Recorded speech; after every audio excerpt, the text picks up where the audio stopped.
Hey guys, welcome to the new year. This year we're going to do our videos a little differently, and every Friday we're going to feature one of our experts. Today we've got Will, and we're going to kind of go over some of the more frequently asked questions or highly sought after questions that our experts can answer for you. So for that, you can give us a call at 1-866-696-7189 anytime. Will, along with all of our other sales staff team, is here to help you out, answer any of your questions. You can purchase over the phone, and we're offering safe curbside pickup.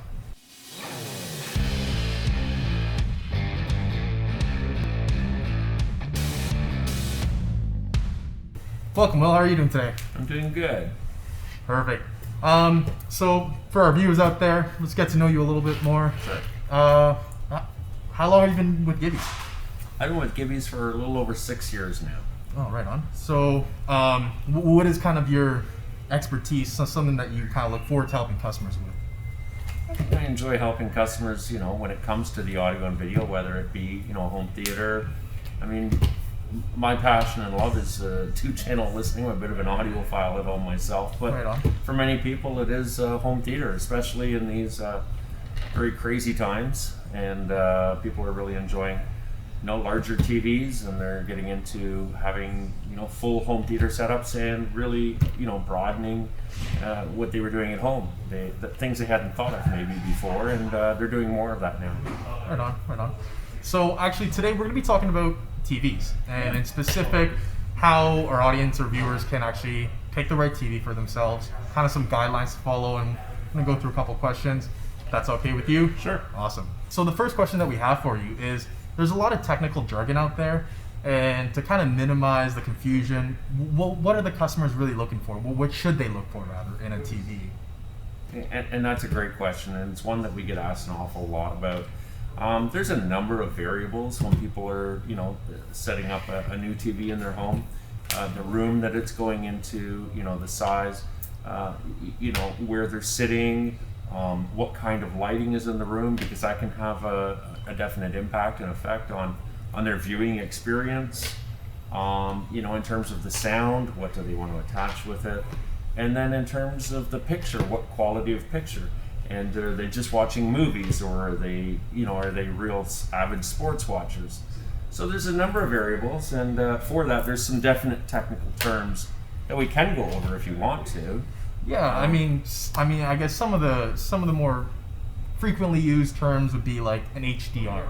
So what are we talking about when we talk about HDR, HDR 10 plus? High dynamic range would be HDR. It's really one of the main components of that. That's the ability for the contrast and the brightness to be able to simultaneously raise and lower at the same time, while still maintaining the color structure or the integrity of the picture, if you will, in the TV. One of the things that we've seen specifically this year is a lot of larger TVs, and there are some things you really should take into consideration with that.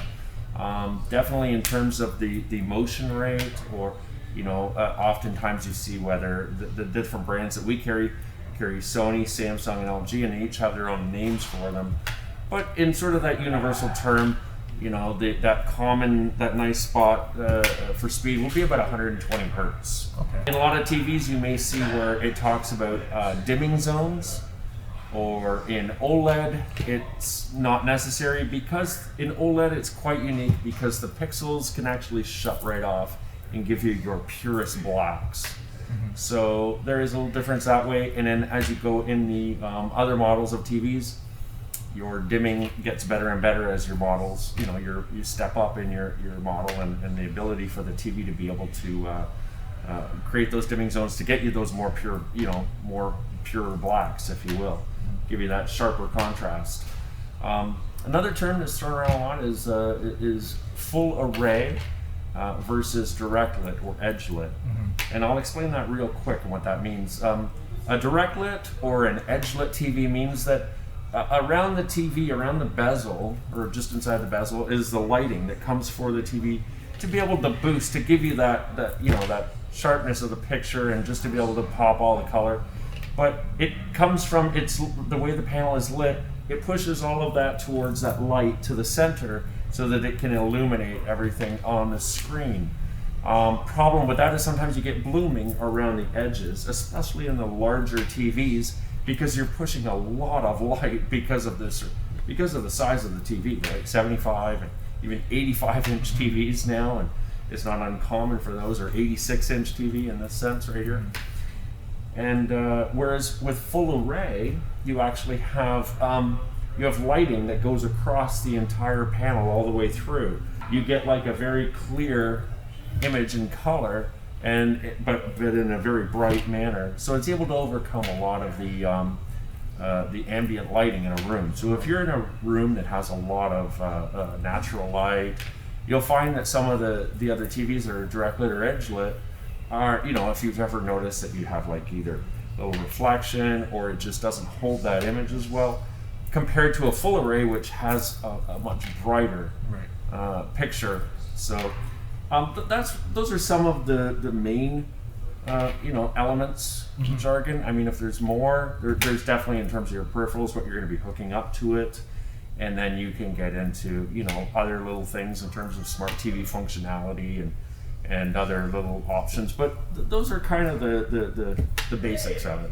Yeah, you're absolutely right. I mean, each brand, whether it's Sony, Samsung, or LG, they all do what they do really well. And when you're talking about picture quality, it's really preference, right? So now, when we talk about buying a TV, obviously it's a big expense. Let's talk about the budget. So is there, fluctuation in the budget often, or is there more so things that a lot of people want to add on as more of an experience thing? You want to walk us through that? Sure. It really does. It really does bring to light, the fact that we've come a long way in TVs. Like, I still remember when TVs were, two separate postal codes, one in the front and one in the back. Right, the big bosses in the back. The big CRT TV, yeah, definitely. And anyway, like 300 pounds, like you got your whole workout in one move. You needed like 4 guys to move the TV. Oh, you know it. And then to put on these big stands. And so TVs, and those were only for like 36-inch TVs, and now you're up to like 85, 86-inch TVs, and they weigh a third of what they did before. Even the plasma TVs weighed more. Right. And if people remember those, and probably still have those, great picture. But it's a technology that's now gone away.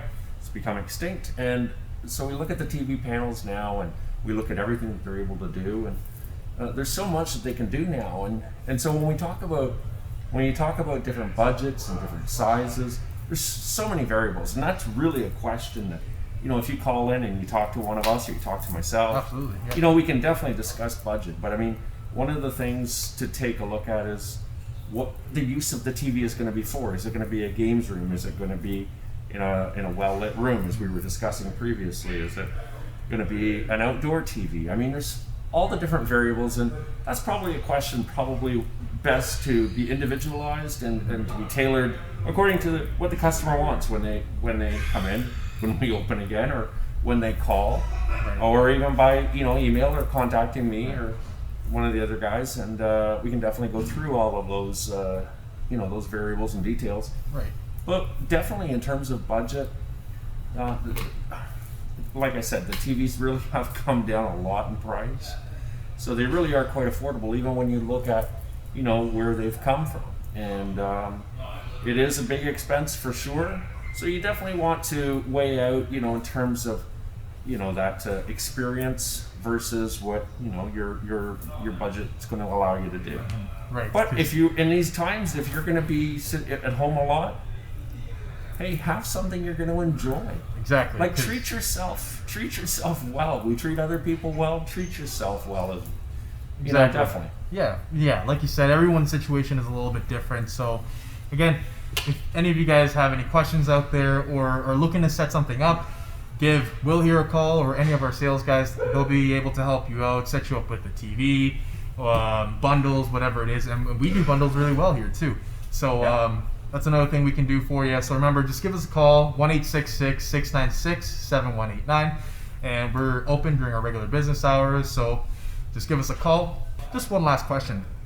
When we talk about TVs and kind of we've kind of got the budget and everything out.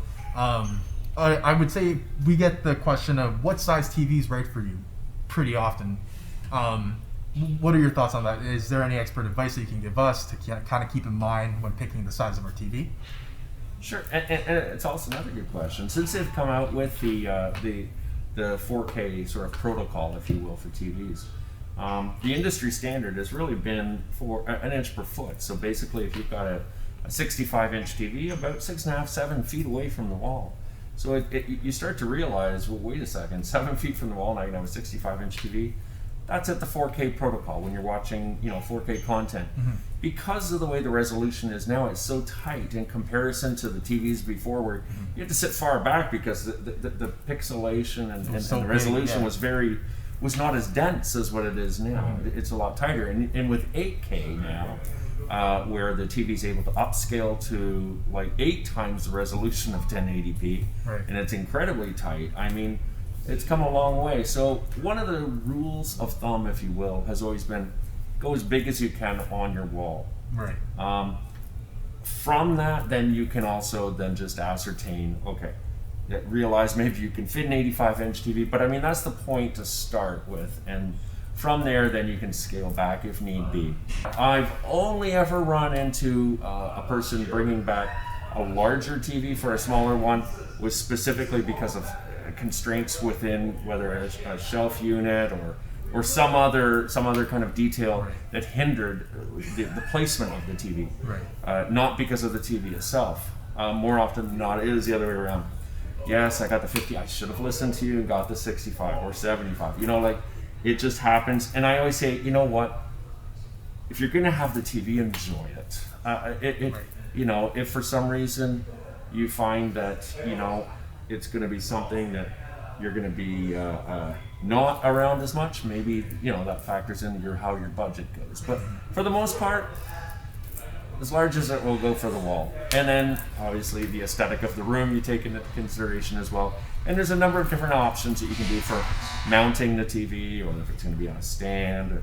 So those are definitely variables to take into consideration. For sure. Like, you're going to have that TV for a while. You might as well be very content with it than having to go too small and then worry about, oh, now I got to get another TV.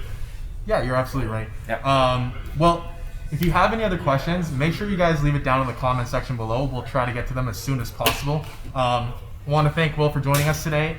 Again, if you have any questions about TVs or picking the right TV for yourself, give Will here a call, or even call any of our sales guys, really, and they'll be able to help you out. Will here has a ton of Google reviews that are awesome, so he's the guy to go to. And again, thank you, Will, for joining us. Remember to subscribe, like, and comment down below if you have any other questions. And until next time, guys, take it easy.